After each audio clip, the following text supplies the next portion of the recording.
আসসালামু আলাইকুম। আজকে হচ্ছে রসুনের আচার বানাইতেছি। তো এই হলো, প্রথমে ৪-৫টি শুকনো মরিচ দিয়ে দিলাম, তারপর হচ্ছে সর্ষে, এখানে কালো সর্ষে এবং সাদা সর্ষে আছে, আর ২টা তেজপাতা আছে ছিঁড়ে দিয়েছি, আর হচ্ছে এখানে গরম মশলা এলাচ ২টা দিয়েছি, আর হচ্ছে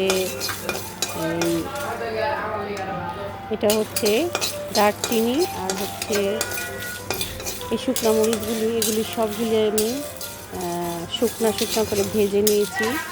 ঘ্রাণটা খুব সুন্দর আসতেছে।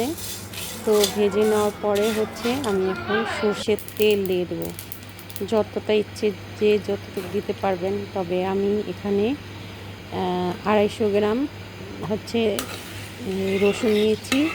তো এই ২৫০ গ্রাম রসুনে হাফ কেজি নিয়েছি সর্ষের তেল। তো প্রথমে কম দিয়ে দিলাম, দিয়ে এগুলি আমি এই নাড়াচাড়া করে ভেজে নেব। অল্প অল্প সময় আমি ভেজে নেব।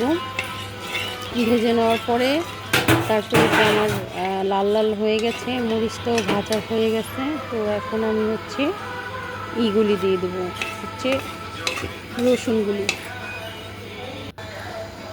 তো এই যে এখানে ২৫০ গ্রাম রসুন আছে, তো এই যে দিয়ে দিলাম।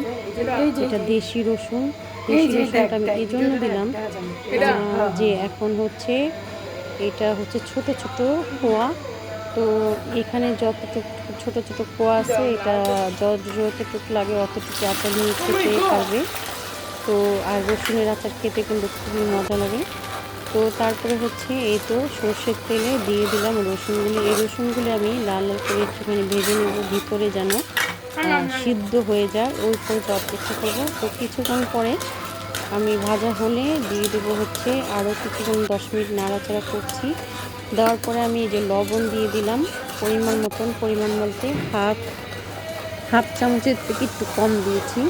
তারপর হচ্ছে এখানে হচ্ছে তেঁতুলের পানিটা এখানে ভালো করে আমি ছেঁকে নিয়েছি ছাঁকনি দিয়ে। প্রথমে গুলিয়ে নিয়েছি, পানি দিয়ে ভিজিয়ে রেখে পরে তারপরে গুলিয়ে নিয়েছি। গুলিয়ে নেওয়ার পরে তারপরে হচ্ছে এই যে এখানে দিয়ে দিলাম হচ্ছে এই তেঁতুলটা দেওয়ার পরে এই যে একটু কাঁচামরিচ দিয়ে দিলাম। এখানে ৫-৬টা কাঁচামরিচ আছে, তো সেটাও আমি ২ ভাগ করে দিয়ে দিলাম। তারপরে হচ্ছে এই তো আমার আচারটা প্রায় হয়ে গেছে। আর চিনি এখানে যার যতটুকু লাগে ততটুকুই দিবেন, কিন্তু আমি এখানে চিনি একদমই দিতাম না, কারণ আমি চিনি বেশি একটা খাই না। সব কিছুতে আমি একটু চিনি খুবই কম খাই, সব কিছুতে আমি চিনি দিয়েও কম। তো এখানে আরও সরষের তেল দিয়ে দিলাম, আর একটু চিনি ১ চামচ দিয়ে দিলাম। আমার মেয়ের কথা, মেয়ে বললাম আমার কাছে চিনি দিলে ভালো লাগে। ওই তো ১ চামচ চিনি দিয়ে দিলাম। আর ভিডিওটা সবসময় আমি একা করি, ওকে আজকে একটু নিয়েছি, আমার ভালো লাগতেছিল না, তাই একটুখানি ওরে নিলাম যে আমার একটুখানি ভিডিও করে দাও। আর এখানে হচ্ছে গুঁড়ো পাঁচফোড়ন এখানে আমি গুঁড়ো করে রেখেছিলাম, সেই পাঁচফোড়নটা ভেজে গুঁড়ো করে রেখেছি, আস্তাটাও দিয়েছি। এখন আমি গুঁড়ো করাটা দিয়েছি। তারপরে সর্বশেষে হচ্ছে ভিনেগার দিয়ে দিলাম। এই ভিনেগারটা দেওয়ার ক্ষেত্রে এই আচারটা খুব ভালো থাকবে অনেক দিন পর্যন্ত। তো পরিমাণ মতন দিয়ে দিলাম, প্রায় ২-৪ চামচ দিয়ে দিলাম। দেওয়ার পরে হচ্ছে এই যে নাড়াচাড়া করতেছি। এখন আমার আচারটা সম্পূর্ণ হয়ে গেছে, আমি একটা বয়মে ভরবো ঠান্ডা হয়ে গেলে।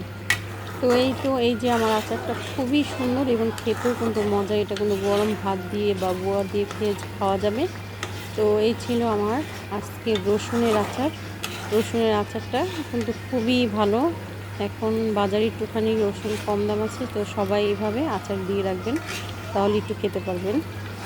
যে কোনো বোয়া বা গরম ভাতের সাথে এটা খেতে খুবই দারুণ। তো সবার কেমন লাগলো আমার রেসিপিটা?